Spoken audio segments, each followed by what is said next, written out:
Orji will talk about a European-wide campaign against behavioral advertising. That is basically web tracking in its most beautiful form.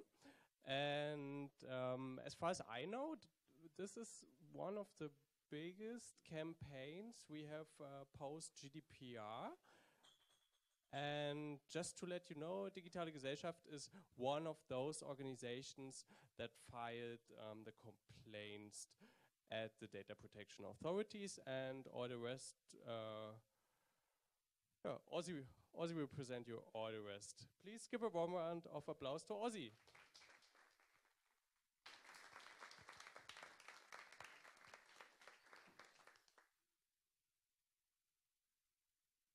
So first of all, I feel a little bit embarrassed because I plan to explain you what real-time bidding is, and I think I will try to, because probably there are some of you who don't know it or don't know it in detail.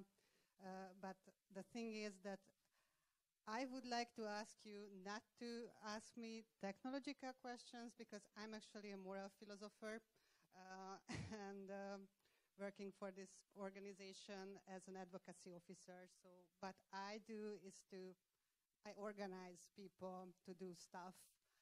I don't do the research behind this. So first, so if you could slow down time, but really, really slow it down, you would be able to see that most of the adverts on websites are just not there. They are not there waiting for you to be look at them. It does take time, though very little, for the websites to serve you with them. And you, so not someone else, those advertisements are just served for you. So it takes some time for the potential advertisers to measure you up. They see whether your attention worth anything for them, and then they wrestle a bit with each other, and they decide who is the winner, who pays most to get your attention. And then at the end, what happens is that you have very nice advertisements on, say, pink running shoes for people with a neutral gait. And then everybody is happy. At least I would be happy, because I get some advertisement that's potentially useful, something I'm interested in. And besides, I can read the article I want to read. And the advertisers are very happy, because they don't waste money on people who are not interested in running shoes. So no one pours out money on the window. It's all very efficient. And, well, long live efficiency. Unfortunately, this is not the whole story. The whole story is a little bit less rosy. What I have described as a wrestling match between for the opportunity to catch your attention between the potential advertisers is in the world of advertising called real-time bidding. And in those milliseconds, information about that real-time bidding is happening, information about you is being broadcast to hundreds or thousands of companies. This may include information about your exact location, what you read, listen, or watch online, information about your health or sexual behavior, and unique codes with which companies can continue to follow you online. That is through RTB, intimate and very detailed information about you may end up in databases owned by companies you never heard about, without you even consenting to this in any genuine sense. So I have this very nice infographics, probably not here, but here, yes. That shows who is who in the RTB. So suppose that I just open a cafe near Heinrichstraße U-Bahn station, and I want to target people who are interested in, say, fair trade cafe drinking. I collect some email addresses. I go to this nice DMP company who gets my email addresses and keeps it in an ordered way. And then they will ask me whether I want to have more information about the people who the email addresses belong to. And I will probably say yes, because, yeah. Demand-side platform. Sorry, sorry, data management platform. And then DSP is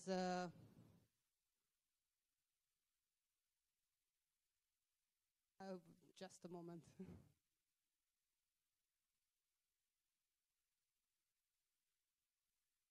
I will figure it out in a moment.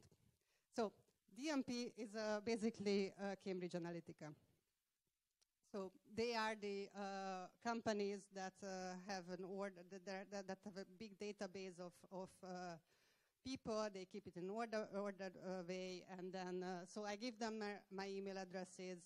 They will ask me whether I want more information attached to those addresses. Then they will buy those data from other companies. They will attach it, and then what's going to happen is that, say, Elizabeth is visiting dailygermany.de. She goes there to the website. The website understands that there is a visitor, and this is Elizabeth. And then their supplier-side platform says that, okay, so here is this girl, what you guys would want to pay for me to have an advertisement in these spaces. And then on the exchange, the demand-side platform will make an offer. And then when the offer and the demand meets, then the business is closed and you will see an advertisement. And the problem is that when this is happening, and then there are cookie sinks. And when this is happening, when the bid request is happening, then basically Elizabeth's all data gets to these demand-side platforms, and then they give it to the data management platform, and then who knows what happens to this data. So it seems that there is a massive data breach there, and no one knows who has that data. And then those who are responsible for setting up the standards, the industry standard, that is Google and AIB, they kind of acknowledge that this is happening. They just say that, well, but we trust our business partners that they will collect and proceed with this data responsibly and how they should. And this is not really okay. There are several reasons why this situation is just not really okay. First is because it's unlawful. So according to Article 5 of the GDPR, you need to process this data with integrity and confidentiality. If you don't do your best in order to protect this data from unlawful processing or accidental loss or destruction and damage, and if you don't take the appropriate technical and organizational measures, you are actually disobeying the GDPR. And well, the other problem with regard to the GDPR, that GDPR usually requires consent or some legitimate reason why you need to process this data, but you cannot really consent to this because you don't even know what the other companies are. So, okay, you go into this website, but then you have no idea what other companies will do to your data, and you have no way of objecting to that. That's something the GDPR actually requires companies to have, a way of objection, and you don't have that. And it's not a legitimate way of handling your data when you when you're actually breaching on other people's human rights. The second reason why this is not okay is that it's potentially bad for our democracies. We have heard about the Cambridge Analytica scandal, and there was a massive data breach there. And then all those guys who are working in this issue are saying that the data breach is actually way more pervasive in this case. So we are actually risking having a second Cambridge Analytica scandal. And third, well, we are all personally at risk. So if those data is getting collected into huge databases for a long, long time, there will be a very, very detailed personal profile made on us, and that can be misused in all sorts of ways.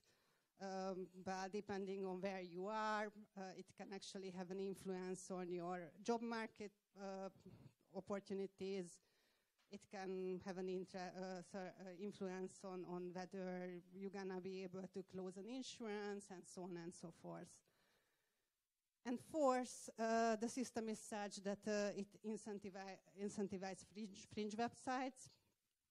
So I'm actually a quite valuable eye.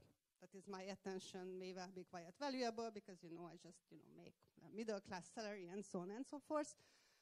So if I read a site, then a publisher, sorry, an advertiser should pay a lot for my attention because they know that I am that sort of person. But if they can identify me as a this and that kind of person who actually usually reads site, they can try to grab my attention in other homepages, like fringe homepages, when I, for example, read something about who cheats on his wife, I don't know, with whom. So there are those websites, you know, you don't admit to read, but you do read. And if I'm there and they can actually target me on that websites, and that those websites actually want less money. So basically what happens as a result is that quality journalism gets less money and those fringe websites get more money. So basically these were the four reasons why we believe that Civil Liberties Union for Europe, that we should do something about this massive data breach. And but before telling you what we did, I would like to make 2 points. The first is that I think it's very important that at Liberties we do not want to stigmatize publishers. This is media companies and advertisers for using RTB, because, well, actually when rules are not properly enforced, following them is like a prisoner dilemma. So the good guys lose. They may even die. And we don't want that to happen. So we especially do not want to happen that in countries that are already struggling with the existence of free media, so where free media is already in danger of collapsing, basically. What we want is that the regulators enforce the rules and enforce them for all, so that, you know, the bad guys will be the losers, not the good guys. So that was the first important point. So we don't want to attack publishers. And the second one is the due credits. So the person who initiated this campaign is actually called Dr. Johnny Ryan, and it's him. He's the chief policy officer of Brave. And he and his friends, Jim Killock and Michael Wheely, submitted first complaints to the data protection authorities in 2018 to the British and the Irish data protection authorities against the Interactive Advertising Bureau and Google, the standard setters of the two systems underpinning RTB, that is Open RTB and Authorized buyers. And then a few rights organizations across Europe followed their footsteps in 2019, and finally in June, Liberties, that is my organization, came into the picture, and we had this nice campaign, this one. So Liberties and its members and partner organizations submitted complaints against this practice in 9 European countries. In Germany, we had 4 partners: Digital Courage, Digitale Gesellschaft, Deutsche Vereinigung für Datenschutz, and Netzwerkdatenschutz Expertise. And they submitted complaint to the state data protection authorities. We have uploaded those campaigns, so you can actually read them and download them. And if you want, you can submit them to the data protection authorities too. We did it for that reason. So some people did already submit them to data protection authorities. But I have to tell you, there is some chance of overburdening the data protection authorities. So that wouldn't really be nice. So it may well be the case that it's better just to send them a supportive letter. So saying that I have heard about these complaints, and then I fully agree that the data protection authorities should investigate in this matter. That would be very nice. We would be very grateful for that. So this is what we did. It's 9 countries and 14, I believe, complaints submitted. Right now, it's too early to say what the results are. Some countries said that they are waiting for the lead authority to proceed with the investigation, and they don't want to do that alone. Some other countries just didn't reply yet because they have 3 months to make an initial reaction. So we are waiting for that, and then when they will react, we will react again. So we plan to push them forward and try to make them really start an investigation and try to convince them that this is indeed an important issue, and they have to be supportive, or they have to fight for stopping this massive data breach at the European Data Protection Board. So, as I said, this is an early phase, and then we will proceed with the Lega thing, but this is not the only thing we would like to do. We would like to have a second phase for this campaign.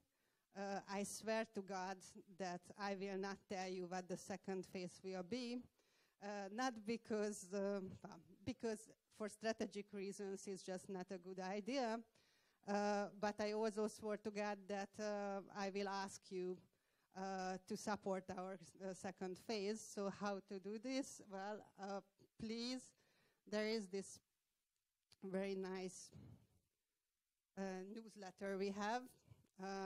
If you are interested in how to join to the efforts of stopping the data breach, please subscribe to this newsletter. I promise that we will not bother you with unwanted emails.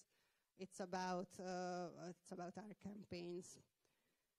So what I can tell you about the next phase of the campaign is that it's meant to mobilize people. It's meant to explain people what is happening and why it is happening, and who are the responsible persons or institutions for that, and we will try to convince them to step up against it. Well, I think this was it. Thank you for your attention.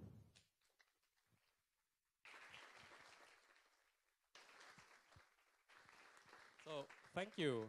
Are there any questions?